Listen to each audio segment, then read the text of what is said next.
A la 1, a las 2 y a las 3, ya. Estamos grabando. Así que voy a hacer cuentas de que recién comenzamos acá, porque se me había olvidado comenzar a grabar. Así que bienvenidos a la primera sesión online sincrónica de taller de desarrollo cognitivo de la sección 1. No voy a pasar lista en términos de que yo no me voy a cerciorar de que los que estén acá sean efectivamente personas de la sección 1. Yo entiendo que alguien podría haberse equivocado, haberse enredado, ser de la sección 4 y haber entrado acá. No es tan relevante, pero sí es importante tener presente que taller de desarrollo cognitivo, como taller que es, busca ser lo más individualizado posible, lo cual no es posible dentro de la universidad, pero por eso es que nosotros reducimos los grupos a secciones de 25 estudiantes. Como bien decía Paula en la introducción de la presentación de la asignatura, esta es una asignatura que básicamente lo que busca hacer es hacer que los estudiantes desarrollen las habilidades académicas, cognitivas y conductuales necesarias para desempeñarse eficientemente en primer año de la universidad y en la universidad en general. Por eso es que en general tiene un formato más bien práctico. Es poca la materia que nosotros pasamos, es más bien un espacio en donde nosotros damos pequeños hallazgos de la psicología cognitiva, de la psicología educacional, y les pedimos que ustedes lo apliquen a su estudio. ¿Ok? Lo primero que tenemos que hacer es diagnosticar cuáles son sus actitudes, sus creencias hacia el estudio, y qué es lo que hacen ustedes antes, durante y después del estudio. Para eso les vamos a pedir que ustedes respondan esta semana 2 instrumentos psicométricos. Por instrumentos psicométricos nos referimos a cuestionarios que evalúan esos aspectos, ¿ya? Y los links para ambos están en el aula virtual, ¿ya? ¿Alguien acá respondió ya al menos uno de los 2 cuestionarios? Natacha me dice que sí. El resto... Nadie me dice nada. Ya, Natacha, aprovechando que sé que tú lo respondiste. ¿Cuál de los 2 instrumentos respondiste? ¿Solo el ACRA, solo el BAMAE o ambos? El primero. Ya. ¿Te pareció demasiado largo, demasiado extenso? Era como más extenso, igual habían preguntas que se iban como repitiendo, pero con distintas palabras. Sí, en general los psicólogos hacemos harto eso. ¿Ya? Sí. Harto eso de preguntar lo mismo con distintas palabras, porque, entre otras cosas, eso evalúa consistencia. ¿Ya? Bueno, para los recién llegados, los que recién se están conectando, es importante tener presente además que como estamos nosotros en un contexto de cuarentena, y como estamos confinados en nuestras casas, tenemos que transformar nuestras casas en espacios de trabajo y de estudio. Y no siempre tenemos la privacidad necesaria para eso. Yo lo único que les puedo decir es que voy a intentar que no ocurran problemas propios de lo que es el teletrabajo. Yo en estos momentos vivo con mi pareja y tengo un hijo que va a cumplir 1 año. Entonces eso inmediatamente implica ciertas demandas propias de la paternidad que pueden interrumpir la clase. Si eso ocurriera, si a mí me requirieran, yo lo más probable es que apague la pantalla, apague el micrófono y voy a básicamente hacer un voy y vuelvo, ¿ya? Pero eso no va a interrumpir la clase. ¿Ya? Al mismo tiempo, espero que ocurran cosas como las que le pasan de repente a los entrevistados de la BBC incluso, que sus hijos pueden interrumpir intempestivamente la sesión. ¿Ya? Si eso ocurre, y a diferencia de este sujeto, voy a tener que tomar a mi hijo y quizás ustedes lo vean en cámara. Pero mientras mi pareja pueda cubrirme en esa área, creo que nada de esto va a pasar. ¿Ok? Ya. Ahora, esta sesión de resolución de consultas va a ser semanal, va a ser estable. Nos vamos a reunir por lo pronto todos los días martes a las 14:30 en este salón de chat, que ya está definido así en el aula virtual. En el fondo ustedes tienen que hacer clic en el mismo link y se van a conectar sin ningún problema. ¿Ya? Vamos a aceptar a más gente. ¿Ya? Y voy a volver a preguntar lo que había preguntado hace un rato.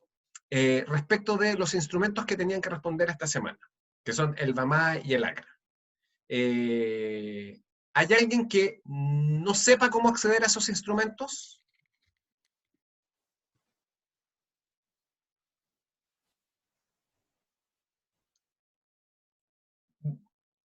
Silencio en la sala, lo cual significa que parece ser que todos están al tanto de Pero, cómo se accede a esos instrumentos. ¿Rocío? profe, yo respondí los dos, pero sentía que eran como cuestionarios de colegio. De hecho, sí, son cuestionarios ¿Sí? de colegio. ¿Por qué? ¿Por qué cuestionarios de colegio? Porque algunos de ustedes tienen experiencia universitaria previa. Algunas personas a veces tienen ya una carrera desarrollada y trabajaron en ella. Otras personas alcanzaron a estudiar gran parte de otra carrera. Otras personas estudiaron un año y se salieron y de ahí se cambiaron a psicología. Pero en general, el primer año la mayoría de los estudiantes tienen una experiencia que es exclusivamente escolar. Entonces, si nosotros le preguntamos a las personas cómo estudian en marzo, o en este caso en abril, generalmente se van a tener que referir a su experiencia escolar. Por eso en general los instrumentos están dirigidos a público escolar, eso sí que sí. Pero se pueden aplicar a ustedes de todas maneras. De todas maneras. La gran diferencia es que efectivamente la exigencia que uno le hace a estudiantes universitarios siempre va a ser mayor. Pero después nosotros les vamos a explicar, una vez que ya todos hayan respondido, cómo se interpretan, qué resultados arrojan estos instrumentos y cómo se interpretan. Y ahí les vamos a mostrar básicamente que no existen rangos específicos en los cuales es deseable que los respondientes se ubiquen, sino que más bien nos arroja un resultado que nos permite generar una estadística general del grupo e individual para cada uno de ustedes. Pero como les digo, eso lo vamos a ver la próxima semana. Por esta semana, lo único que les vamos a pedir es que respondan. Ahora, ¿alguna pregunta o alguna consulta respecto de la asignatura en particular?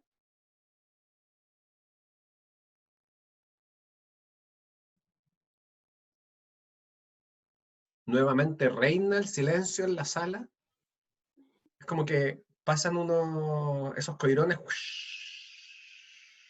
O es como que sonaran los grillitos. Cri, cri, cri, cri, cri, cri, cri.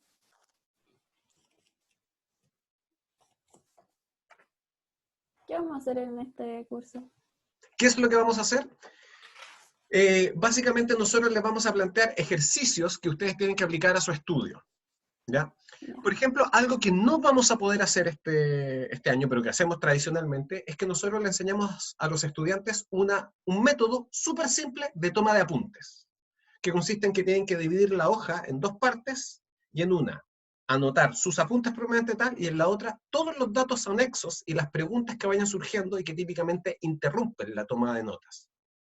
Entonces se lo enseñamos a los estudiantes y luego les decimos, ya, tienes que ir y aplicarlo en 2 asignaturas. Entonces los estudiantes lo hacen y después van y a mí me muestran el cuaderno. Y yo lo único que chequeo es que la tarea se haya realizado. Si al estudiante le acomoda esa forma o no le acomoda, es tema de él o de ella. Muchos y muchas estudiantes me dicen, profe, ¿sabe qué? Espectacular, esto me sirvió para organizarme y después yo me doy cuenta que lo siguen utilizando hasta quinto año, incluso más allá. Pero otros estudiantes dicen, ¿sabe qué, profe? Esto realmente no me sirvió, me dificultó mucho tomar apuntes, así que no lo voy a volver a usar. Perfecto. Pero lo importante es que lo hayan puesto a prueba. También nosotros a los estudiantes, en algunos casos, después de la segunda unidad, nosotros les vamos a enseñar a ustedes aspectos propiamente tal de lógica. Y la idea es que ustedes utilicen eso que es abstracto de la lógica para analizar argumentos cotidianos que ustedes encuentren dentro de la carrera, dentro de los textos que ustedes ven en la carrera. En el fondo, toda la asignatura, tanto primer como segundo semestre, va a ser, mire, esto es lo que se sabe desde la psicología educacional y la psicología cognitiva, aplíquelo. Y reporte cómo le fue. Y si el reporte es negativo, sabes que la verdad no me gustó, ni un problema. Pero lo importante es que haya un análisis. ¿Ya? Así que respondiendo a la pregunta de qué es lo que vamos a hacer en esa asignatura, esto. Y este semestre, la primera unidad va a ser gestión del aprendizaje, es decir, aprender a aprender mejor. Y la segunda unidad, lógica, que es básicamente una herramienta de análisis de cuáles son las formas que yo como individuo tengo de razonar. Y lo primero es un diagnóstico, saber cómo estudian ustedes. Y para eso, estas herramientas declarativas que, dicho sea de paso, ojo, no son tests. Muchas personas hablan de el test, tengo que responder un test. No, en un test hay respuestas correctas e incorrectas. La inteligencia, por ejemplo, sí se mide a través de tests. La personalidad, no, porque no existen respuestas correctas e incorrectas cuando se trata de la personalidad. Y en este caso, estos son instrumentos dirigidos principalmente a conductas de estudio. Por eso que son cuestionarios, no tests. Nosotros los psicólogos nos gusta mejorar un poquito el lenguaje y por eso lo embellecemos diciendo instrumentos psicométricos, pero son cuestionarios. ¿Ya? Así que eso es lo que tienen que hacer esta semana. ¿Ya? Ahora, acá me preguntan,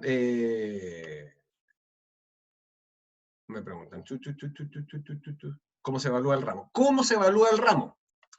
El ramo se va a evaluar a través de ejercicios. A ver, tenemos dos escenarios. Un escenario en donde se controla la pandemia y podemos volver a clases normalmente y tener interacción presencial. En ese caso, la asignatura se va a evaluar principalmente a través de ejercicios, ¿ya?, que ustedes deberían hacer en clases. Y la segunda unidad a través de controles y una prueba. En el segundo escenario, la pandemia no se controla durante el primer semestre y vamos a tener que hacer todo online. En ese caso, la asignatura se evalúa a través de ejercicios que ustedes tienen que desarrollar en casa. Cada unidad pesa un 50%. Y como no tenemos todavía claridad de cómo va a resultar este semestre, y como tenemos una marcha blanca en abril, en que no va a haber evaluaciones, todavía no hemos definido bien cuántas instancias de evaluación va a haber, pero eso se los vamos a informar antes de que termine el mes. Ahora, luego Lucas plantea, ¿es difícil lógica en el ramo? A mí me costó harto en el colegio. Y siendo sincero, sí, es difícil, pero no es imposible, ¿ya? Porque nosotros no vamos a pasar una lógica que sea, ¿cómo decirlo?, una avalancha de lógica. Mira, este es el ejercicio, resuélvalo. Este es el ejercicio, resuélvalo. Este es el ejercicio, resuélvalo. Vamos a pasar dos grandes aspectos de lógica. Lógica aristotélica y lógica predicativa. La lógica aristotélica son silogismos. Todos los A son B, todos los B son C, por lo tanto, todos los A son C. Eso es un silogismo. Hay distintas formas de silogismos, algunas son formas válidas de razonamiento y otras formas son inválidas para razonar. Esas formas inválidas se denominan falacias. En general, en Chile se utiliza mucho la palabra falacia para definir algo que es falso, una mentira. Una falacia es más que eso. Una falacia es un argumento que, pareciendo correctamente bien desarrollado, es inválido por alguno u otro motivo. Por ejemplo, si yo digo, todos los A son B y todos los A son C, yo no puedo concluir que todos los B sean C. Si yo digo, todos los B son C, estoy incurriendo en una falacia, porque alguien puede quedar con la idea de que, sí, ¿verdad? Pero no, no es verdad, no es un razonamiento correctamente bien hecho. Eso es una falacia. Entonces, la primera parte de lógica va a ser silogismos, que no es tan complejo. La segunda parte, que es lógica predicativa, ya consiste en que nosotros podemos tomar una oración del lenguaje natural, algo así como, por ejemplo, mi perro me destruye todas las cosas en mi casa, y nosotros eso lo podemos pasar a un lenguaje formal, a una notación lógica. Y luego distintos argumentos los podemos ir derivando hasta que llegamos a el kit del asunto, es decir, qué es lo que se está afirmando en esta oración que puede ser más compleja. Así que en ese sentido no va a ser, no es algo que sea inabordable, ¿ya? Entonces, la pregunta que le hace Pamela a Lucas es súper relevante, porque Pamela pregunta, ¿qué tipo de lógica te pasaron? Hay distintos tipos de lógica. De hecho, hay una autora que es Susan Hacks, que diseñó una pirámide de la lógica, ¿ya? Déjenme ver si es que lo encuentro.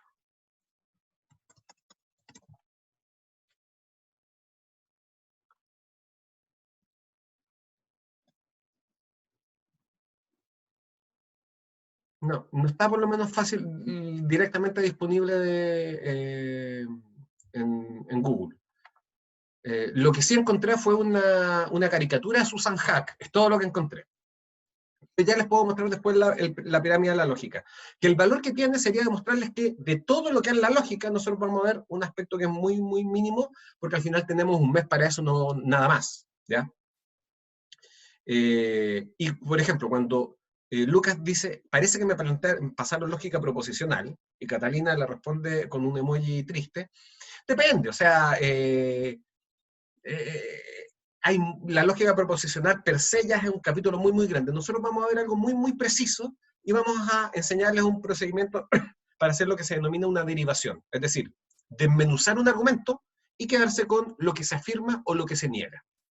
Esa es básicamente la idea. Quienes nunca hayan visto lógica, quizás vayan a tener un poco más de dificultad.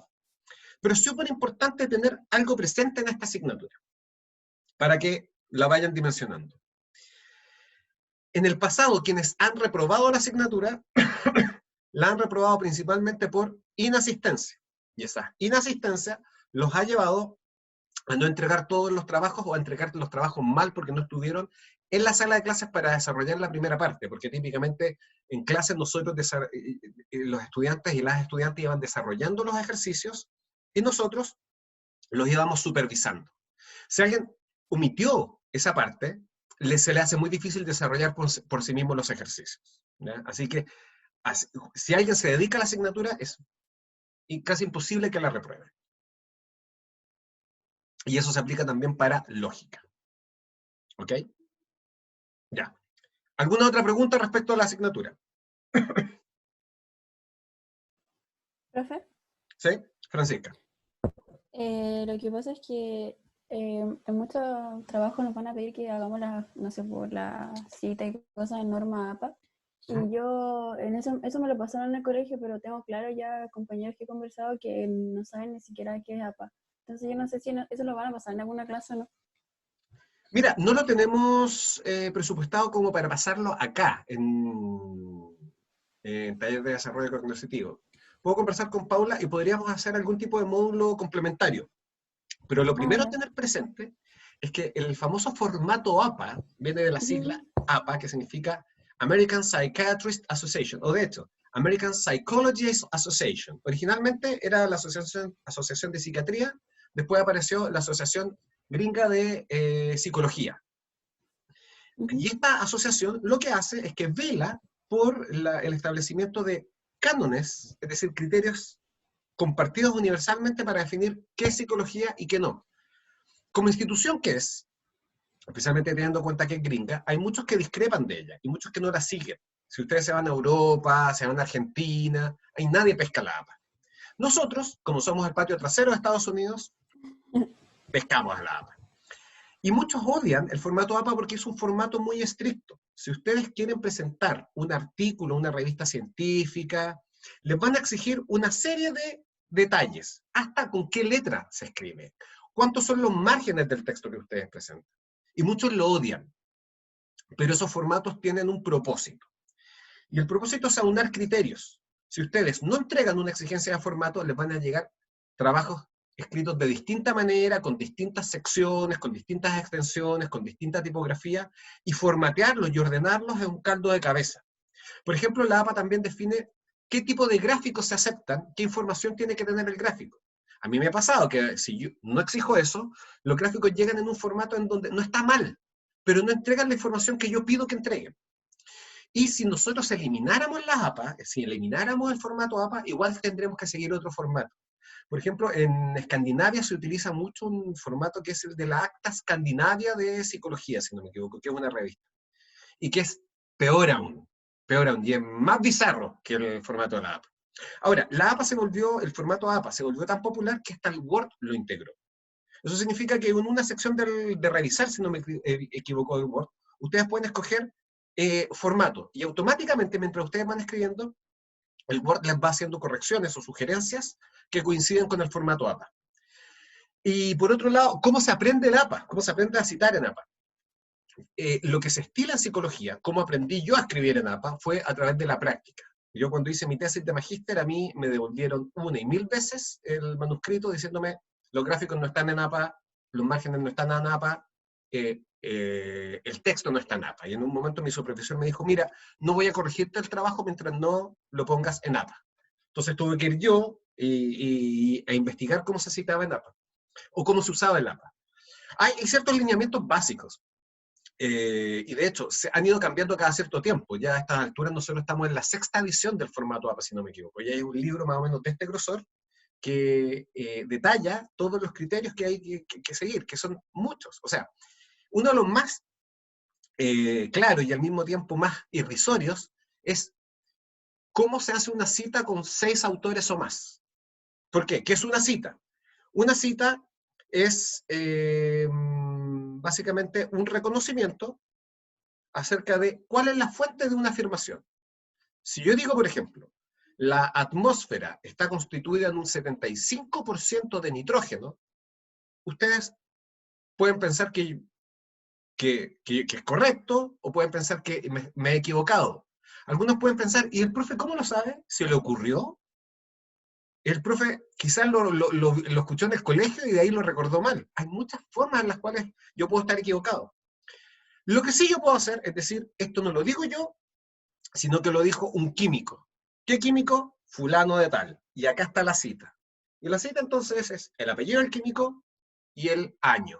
Entonces después yo voy a las referencias bibliográficas, que son en la sección en donde se indica de dónde salió la información, y yo busco por el apellido del autor y el año, y ahí aparecen todos los detalles acerca de cómo se llama el libro, en qué año se publicó. De esa manera yo como lector puedo ir y corroborar la información.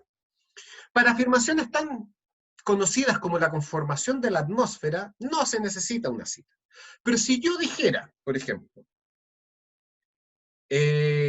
los niños que crecen en ausencia de un padre, de una figura masculina, tienen dificultades en su desarrollo académico e intelectual. ¿Esa es una afirmación que podría ser cierta? Podría ser. ¿Es una afirmación que podría ser falsa? Claro que podría ser falsa. Como quiera que sea, es una afirmación polémica.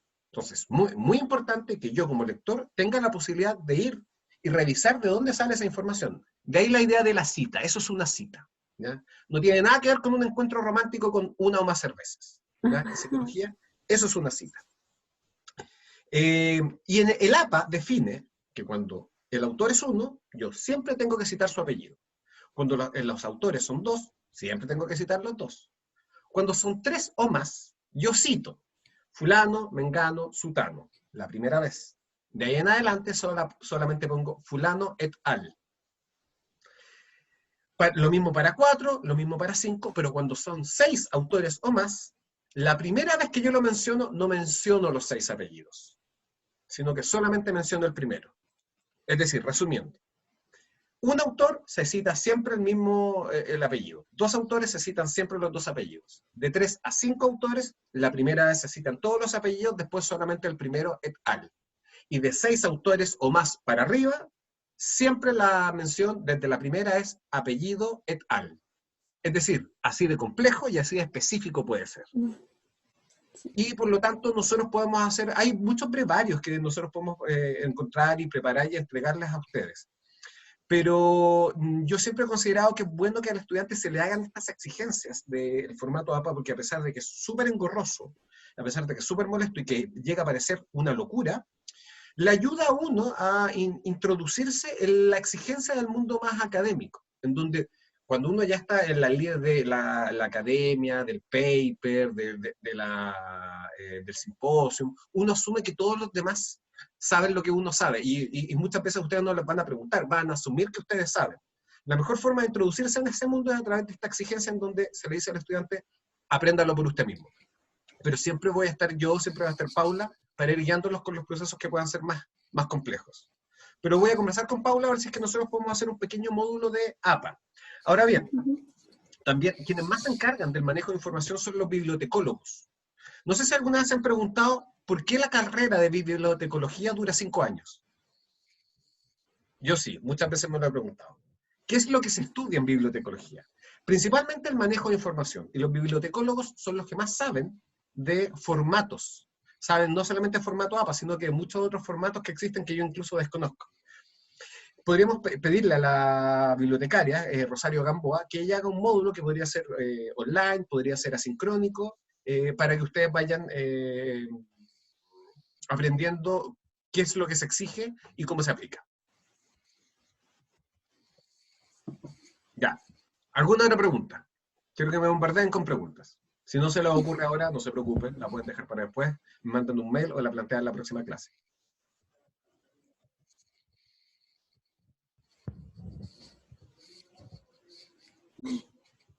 Más grillos. Cri, cri, cri, cri, cri, cri. Ya. Pía me pregunta, esta semana, ¿solo hay que hacer los cuestionarios? Y la respuesta, para que quede grabada aquí y ahora, sí. Solamente los cuestionarios. Vamos a responder también por texto. Sí. La próxima semana nosotros les vamos a explicar de qué se tratan los cuestionarios y por sobre todo cuál es vuestro puntaje y cómo se interpreta.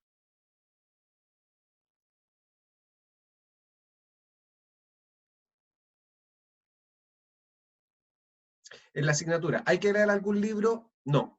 Lo que sí ustedes van a tener que leer van a ser guías que nosotros mismos preparamos. ¿Por qué no libros? Porque nosotros entendemos que el primer año ya es un año per se complejo, y no es nuestra intención que ustedes asimilen mucha información teórica. Nosotros necesitamos que ustedes aprendan 2, 3 cosas, que en el fondo nosotros se las vamos a entregar procesadas, siempre con bibliografía que les permite a ustedes explorar los tópicos que a ustedes más los motiven e interesen. Pero la lectura es más bien resumida, en donde ustedes van a tener que dedicar más tiempo es al trabajo individual. Por ejemplo, nosotros en algún momento les vamos a pedir que ustedes describan cómo es una sesión de estudio. Eso les va a requerir mucho más tiempo.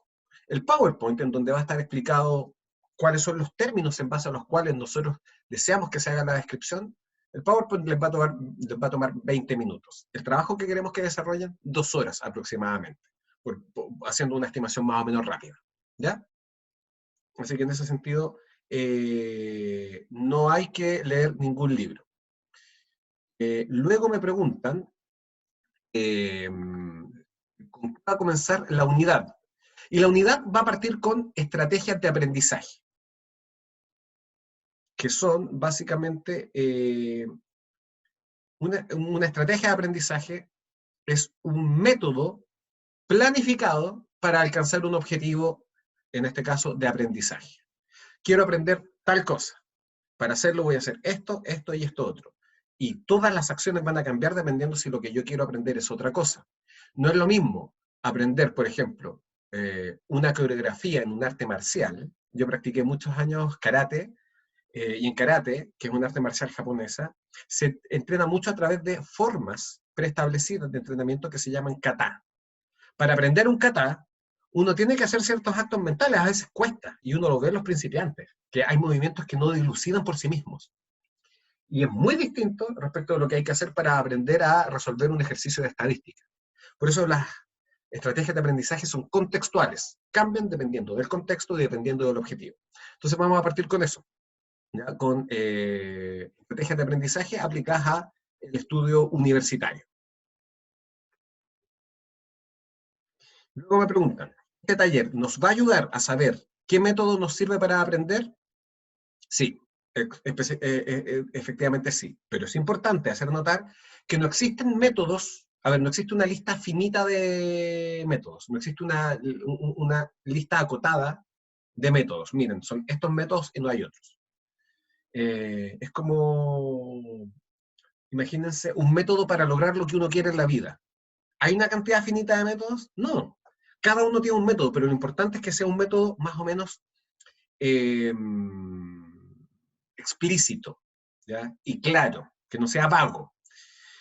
En el fondo, sí les va a ayudar a encontrar un método para aprender, pero no es algo que no es que nosotros les vamos a enseñar, mira, este es el método que tienes que aplicar. El objetivo es que ustedes desarrollen un método para aprender que tampoco va a ser un método rígido, que va a ir cambiando dependiendo de las exigencias. No es lo mismo cómo ustedes van a aprender ahora en este contexto tan a distancia, que cómo se aprende en términos generales en la universidad, ya con clases presenciales, con pruebas individuales. son otras las exigencias y por lo tanto también va a ser otro el contexto.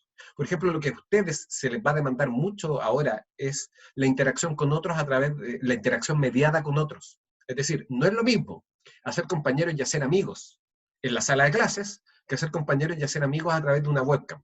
Es completamente distinto, son habilidades distintas, son objetivos distintos y por lo tanto, dependiendo del contexto, el método va a cambiar. Pero respondiendo a la pregunta, sí, este taller apunta a que ustedes desarrollen un método que les sirva para estudiar.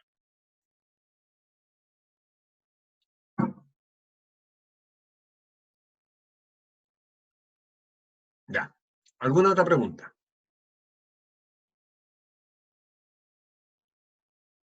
Los trabajos se hacen en grupo o individualmente. Algunos trabajos van a ser individuales. Por ejemplo, nosotros les vamos a pedir, entre otras cosas, que ustedes diseñen un horario de estudio. Todo va a ser individual. El segundo semestre, ya me estoy saltando un poquito al segundo semestre, pero es más o menos la misma lógica, hay que hacer un ensayo, un texto que sea un ensayo, un trabajo en donde ustedes tomen una idea, la contrasten con la idea contraria y generen una síntesis, una idea personal que se traduzca en una afirmación. Eso es un ensayo. Ese es grupal. ¿Ya? Pero la mayoría de los trabajos van a ser individuales. ¿Por qué? Yo soy un convencido de que el aprendizaje es grupal, pero que la evaluación debe ser individual. De lo contrario, siempre aparecen lo que los gringos llaman los free riders, es decir, los que viajan gratis.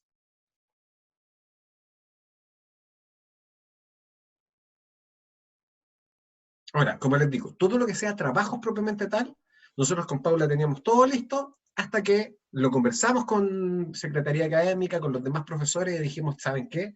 Este es un primer semestre tan anómalo, tan extraño, en donde ni siquiera los profesores sabemos muy bien qué va a suceder, no sabemos cómo se va a comportar la plataforma, no sabemos cómo le va a ir a los estudiantes, así que démonos un periodo de marcha blanca y no hagamos evaluaciones en primer semestre, o sea, el primer mes, en abril. Por lo tanto, todo lo que son las evaluaciones nosotros tuvimos que correrlas y hay evaluaciones que no sabemos si vamos a poder hacer. Así que no les puedo hablar mucho de las evaluaciones, pero como les decía, ya antes de que termine abril les vamos a tener claro el calendario de evaluaciones. ¿Profe? Dígame. Que, por ejemplo, no sé, muchos ramos nos hacen leer libros o textos o capítulos. ¿Eso cuenta como estudio? Por ejemplo, porque, no sé, tal vez a fundamentos socioculturales le tengo que poner 1 hora de estudio, 1 hora y media. ¿Cuenta cuando me leo el texto como hora de estudio o es aparte? No, totalmente sí. Eso es estudio, porque el estudio de hecho no es una acción única, sino que es un conjunto de, de acciones. Y incluso algunos textos que son más bien orientativos, complementarios, también son parte del estudio. Pasa muchas veces que los profesores y las profesoras les van a decir a ustedes, miren, léanse este artículo. Y luego, en la prueba, nunca se mencionó el artículo, nunca fue necesario el artículo para responder la prueba. Entonces van ustedes y le preguntan al profe o a la profe, ¿y por qué nos hizo leer eso si nunca lo habló? Y él o la profe les puede responder, bueno, para que ustedes tuvieran un sentido, se orientaran respecto del porqué de esto. Incluso eso, que no se evaluó también es estudio. Ya, o sea que si cuando yo estoy leyendo estoy en realidad estudiando para la materia, no es que sea parte como que tenga que investigar yo y cosas, porque igual yo decía ya, así como que salen los créditos y hay que, no sé, por ejemplo, estudiar 1 hora y media y yo decía, pucha, igual estoy leyendo a veces 1 hora y media los textos o 1 hora y además después estudiar otra hora, no sabía si era como parte o no del estudio. En ese sentido, sí, es parte del estudio, porque incluso podríamos decir que esa lectura rápida que uno hace es preparación para. Hay métodos de estudio que son súper explícitos. Hay uno que se llama SQ4R, que es una sigla en inglés, en donde la primera S significa survey, o survey, que significa sondear. Esa lectura rápida que uno hace del texto, por ejemplo, no sé si ustedes hacen esto, pero algunas personas, cuando reciben un texto, lo primero que hacen es contar cuántas páginas tiene. Ya, son 58 páginas, con una letra pequeña. Me voy a demorar aproximadamente 10 minutos en cada página, o sea, son 580 minutos. Y distribuyen el estudio en sesiones. Ya, yo me voy a leer este texto aproximadamente en unos 4 días. No sé si hacen eso, Yo lo hacía.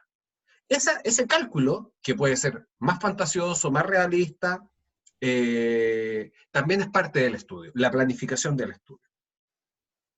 Así que sí, respondiendo a tu pregunta, Francisca, esa lectura, aunque no sea necesariamente con la intención de retener información, ya es estudio. Ya, gracias. Por ejemplo, acá Amparo plantea que conoce una aplicación que ayuda a cachar cuánto uno se demora en leer. Perfecto. Hoy en día estamos entre forzados y llamados a indagar una serie de aplicaciones que uno no sabía que existían. Con decirles que yo hace un par de días estaba haciendo arepas, porque bueno, la cuarentena a uno lo obliga a cocinar mucho, y no tenía una pesa, no tenía una báscula. ¿Cómo calculo cuántos son 400 gramos de harina? Lo que uno típicamente hace es que uno estima en base a el envase de harina. Bueno, si, a ver, yo lo tengo vacío hasta acá, ya, yo creo que esto más o menos son 400 gramos de harina. Pero para estar seguro, bajé una aplicación que es una pesa en el teléfono. Y ¿En hay que serio? hacer todo un andamiaje con una hojita de papel para ver cuánto se mueve el teléfono. Y al final la utilicé y fue relativamente precisa. Es decir, estamos obligados y forzados a indagar aplicaciones nuevas, así que felicito a Amparo por el aporte, porque es bueno que ustedes vayan evaluando cuánto se demoran en leer, cómo van ustedes durmiendo, vayan estudiándose. Lo principal es ir estudiándose. ¿Ya? Ya. O sea, igual, por ejemplo, yo lo que hago muchas veces como ya, cuando el texto es muy complicado o muy largo, digo ya 10 páginas al día, 15 mañana, o sea, 15 días, 15 mañana, así como que me la voy dividiendo para que no sea tan engorroso, porque después de un rato igual el cerebro ya no está como prestando atención a lo que está leyendo. Exacto, pasa mucho eso. No sé si a ustedes les pasa que de repente uno está leyendo y uno se da cuenta que en las últimas 2 páginas uno Sí, no puso atención no, en nada. sí, como Como que que uno estaba estuvo leyendo nomás. pedaleando y se salió la cadena. Sí, Ocurre, ¿ya? Y ahí es cuando uno va evaluando qué tanto a uno le sucede. Porque uno también toma decisiones. Uno llega un momento en que uno dice, ya, no me va a entrar nada más por ahora. Voy a ujú, tomarme un break de 2 horas o sencillamente se terminó el estudio por hoy. Pero otras veces uno dice, no, no, si la verdad es que yo puedo seguir. Obviamente, en la universidad uno requiere mucho más persistir en este tipo de conducta. Pero es cuando uno se va conociendo, ¿ya? Luego dice acá, profe, hay una parte del cuestionario de ACRA que pide los estudios previos, como yo no los tengo, cuando lo intento que enviar sale es obligatorio ponerlo. Uno me pregunta es, ¿qué puedo yo le poner para puse que me deje 0. enviarlo? Escolar, etapa escolar, estudios previos, estaba en el colegio. ¿Ya? No se necesita más que eso. Ya, Amparo puse 0. Pone 0 en el primero, ninguno en la segunda. 0 también significaría, yo voy a interpretar 0 como no tengo estudios universitarios previos. Porque asumo que nadie se saltó el colegio. Tuvo mucho que alguien haya llegado acá después de 12 años de vagar por las calles. La verdad. Ya. Amparo luego pregunta, y la pregunta que pone es WMFOSLD. Y lo que puedo responder a esa pregunta es, ya. ¿Qué más? Ya. ¿Alguien tiene alguna otra pregunta?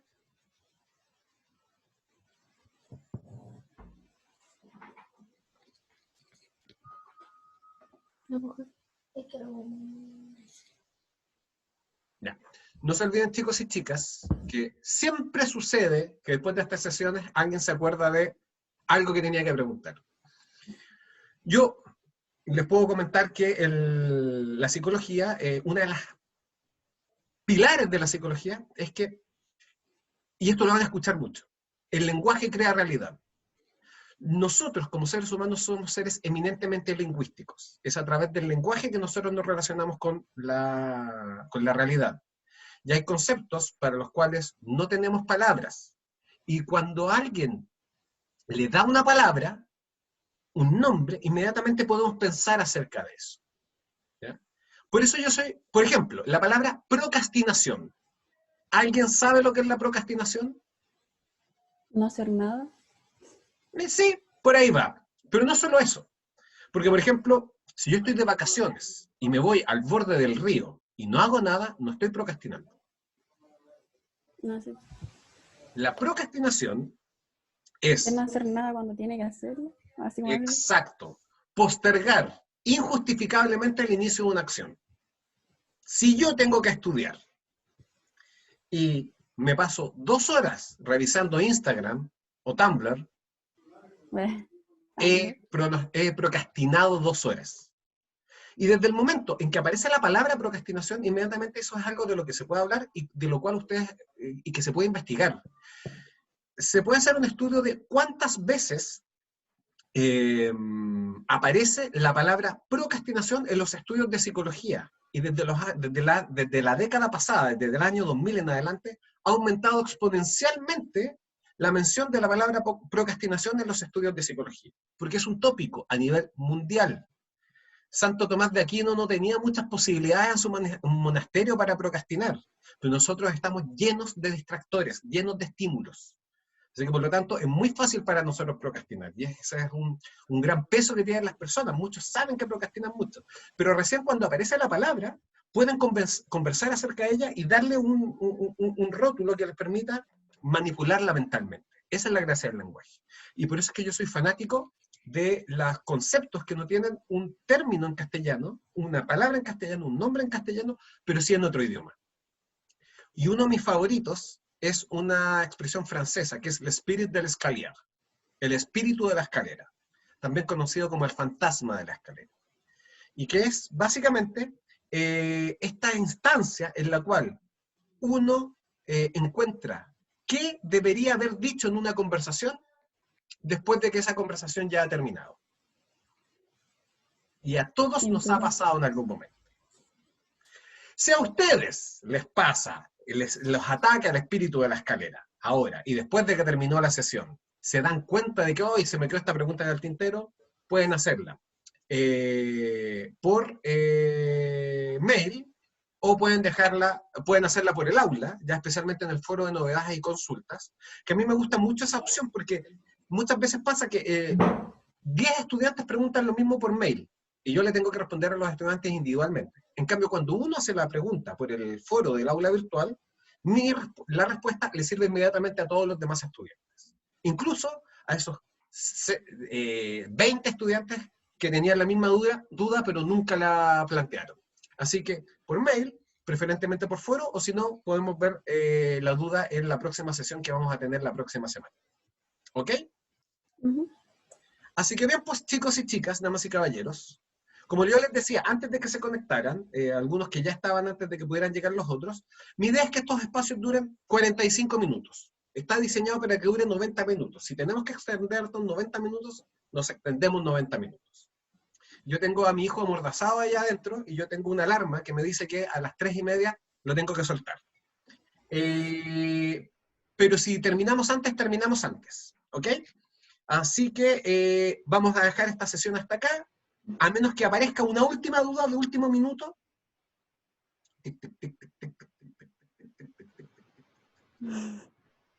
Ya. Bien, quedamos hasta acá. Los que no hayan respondido los cuestionarios, que son el ACRA y el BAMAE, que están en el aula virtual, háganlo por favor, porque yo el día domingo voy a procesar esos datos. De esa manera, el lunes yo les puedo tener sus resultados y se los puedo entregar a través del aula virtual sin ningún problema. ¿Ok? Ya. Damas y caballeros, chicos y chicas, ha sido un gusto tenerlos acá. Y estaremos viendo a través de las vías asincrónicas, o si no, la próxima semana a esta misma hora en este mismo canal. Ya, muchas Adiós. gracias. Chao. Chao.